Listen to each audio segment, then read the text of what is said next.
നമസ്കാരം. എംബ്രേസ് ലൈഫിൻ്റെ മറ്റൊരു എപ്പിസോഡിലേക്ക് വീണ്ടും സ്വാഗതം. ഇന്ന് നമ്മൾ ഡിസ്കസ് ചെയ്യാൻ ഉദ്ദേശിക്കുന്നത് ഈ അടുത്ത ദിവസം കോഴിക്കോട് നടന്ന ഒരു ബസ് ആക്സിഡൻറ്റിനെ കുറിച്ചാണ്. ഇതിലൊരു ബൈക്ക് യാത്രക്കാരൻ മരണപ്പെട്ടു. ഇപ്പോൾ ഫ്ലൈ ഓവറിന് ഇറങ്ങി വന്നിരുന്ന ബസ് അമിത വേഗത്തിൽ വരുന്നു, പെട്ടെന്ന് കൺട്രോൾ പോകുന്നു, ബൈക്കിലിടിക്കുന്നു, ബസ് മറയുന്നു, ഈ ആൾ മരിക്കും, കുറേ ആളുകൾക്ക് പരിക്ക് പറ്റുന്നു, ഈ ബൈക്കുകാരൻ മരണപ്പെടുന്നു. ഇതൊക്കെ അപ്പോൾ അത് കഴിഞ്ഞതിന് ശേഷം പെട്ടെന്ന് എൻഫോഴ്സ്മെന്റ് വളരെ സ്ട്രോങ് ആയിട്ട് എല്ലാ പോലീസും എല്ലാ ഡിപ്പാർട്ട്മെന്റും ചെക്ക് ചെയ്യുന്നു. അതിൻ്റെ ഈ സ്ഥിരം റൊട്ടീൻ സംഭവങ്ങൾ നടക്കും. പിന്നെ കുറേ വീഡിയോസൊക്കെ എടുത്ത് ഉപദേശങ്ങളും മറ്റുള്ള ഫൈനുകളും മറ്റുള്ള ചെക്കിങ്ങുകളൊക്കെ തകൃതിയായിട്ട് നടക്കും. കുറച്ച് ദിവസം അത് കഴിഞ്ഞ് പിന്നെ വീണ്ടും അത് പഴയ പോലെ പോകും. ഇത് നമ്മൾ മുമ്പേ സൂചിപ്പിച്ചിട്ടുള്ള ഒരു കാര്യം, റെഗുലറായിട്ടുള്ള ഒരു കാര്യം ഇംപ്ലിമെന്റ് ചെയ്ത് റെഗുലറായിട്ട് ഇവാലുവേറ്റ് ചെയ്ത് അതിൻ്റെ കാര്യങ്ങൾ ഇങ്ങനെ ചെയ്തുകൊണ്ടേയിരിക്കണം. ഇങ്ങനത്തെ കാര്യങ്ങൾ ഏത് കാര്യങ്ങളായാലും ശരി. അപ്പോൾ ഇതിൽ ആ ബസ്സിൻ്റെ ടയറുകളൊക്കെ നോക്കുമ്പോൾ അറിയാം, അത്രയും നല്ല ടയറുകളെല്ലാം.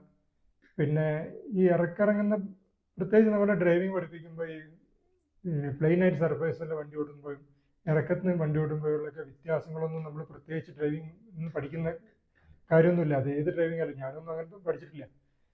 ഇപ്പം പിന്നെ സാധാരണ ഒരു റോട്ടിൽ പോകുന്ന പോലെയല്ല, ഒരു ഇറക്കത്തിന് വരുമ്പോൾ വണ്ടിക്ക് അതിൻ്റെ സ്പീഡ് പെട്ടെന്ന് കൂടും. നല്ല സ്പീഡിലായിരിക്കും വരുന്ന.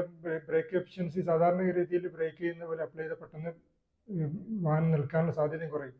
കാരണം അതിനൊരു പ്രഷർ വന്നുകൊണ്ടിരിക്കുകയാണ്, ബാക്കിൽ ഇങ്ങനെ തള്ളിക്കൊണ്ടിരിക്കുകയാണ്. എക്സ്ട്രാ ഒരു ഫോഴ്സാണ് ശരിക്കും ഇറക്കം വന്നുകൊണ്ടിരിക്കുന്നതിൻ്റെ. അപ്പം ഈ ഒരു സാഹചര്യത്തിൽ നമ്മളെ അടുത്ത് എൻ്റെ നാട്ടിലൊരു ആക്സിഡൻറ്റ് ഉണ്ടായി. ഇതേപോലത്തെ ഫ്ലൈ ഓവർ ഇറങ്ങി വരുന്ന ഒരു ലിമിറ്റഡ് സ്റ്റോപ്പ് ബസ് കുറച്ച് മുന്നിൽ നിന്നൊരു കാറ് ടേൺ ചെയ്യുന്നതാണ്. ഒരു ലേഡി കാറ് ടേൺ ചെയ്യുന്നത് കാണുന്നു, അവർ ഹോൺ അടിച്ചുകൊണ്ടിരിക്കുന്നു. അപ്പം ഡ്രൈവർ ആക്സിഡന്റ് ഉണ്ടായിട്ട് ശേഷം പറയുന്നത് കാറിന് വന്ന് ബസ് ഇടിക്കുന്നു, കാറിന് വലിയൊരു ഡാമേജ് ആയിട്ടുണ്ട്. ഭാഗ്യത്തിന് ആളുകൾക്കൊന്നും സംഭവിക്കുന്നില്ല. അപ്പം ഡ്രൈവർ പറയുന്നത്, ഞാൻ അവിടെ നിന്ന് ഹോൺ അടിച്ചുകൊണ്ടിരുന്നു, ഇവർ റോഡിലേക്ക് കയറിയുന്നത്. അപ്പോൾ ആ ഹോൺ അടിച്ചുകൊണ്ടിരിക്കുന്നതിന് പകരം അദ്ദേഹം ചെയ്യേണ്ടിരുന്നത് ബ്രേക്ക് അപ്ലൈ ചെയ്യുക എന്നുള്ളത്.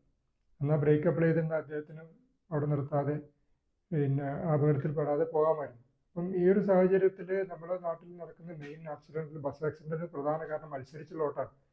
ഇതിന് മുമ്പ് നമ്മൾ സൂചിപ്പിച്ചിട്ടുണ്ടായിരുന്നു, ബസ്സുകൾ മത്സരിച്ചോട്ടാനുള്ള സംവിധാനമല്ല.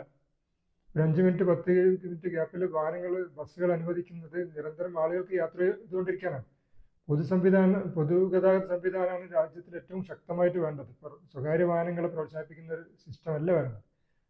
പൊതുഗതാഗത സംവിധാനങ്ങൾ മികച്ച രീതിയിലാക്കാം. അത് എവിടെയും നമ്മൾ സേഫ്റ്റി ഫസ്റ്റ് പോളിസി അപ്ലൈ ചെയ്യാതെ എന്ത് സാധനങ്ങളും, ഇങ്ങനത്തെ ഗതാഗതമായിട്ട് ബന്ധപ്പെട്ട് മാത്രമല്ല, എന്ത് സാധനങ്ങൾ കൊണ്ടുവന്നു കഴിഞ്ഞാലും അപകടങ്ങൾ തുടർക്കഥയാവും. അപ്പോൾ അപകടരഹിത നാളേക്ക് വേണ്ടി നമ്മുടെ ശ്രമം തുടർന്നുകൊണ്ടേയിരിക്കും. വീണ്ടും കാണാം.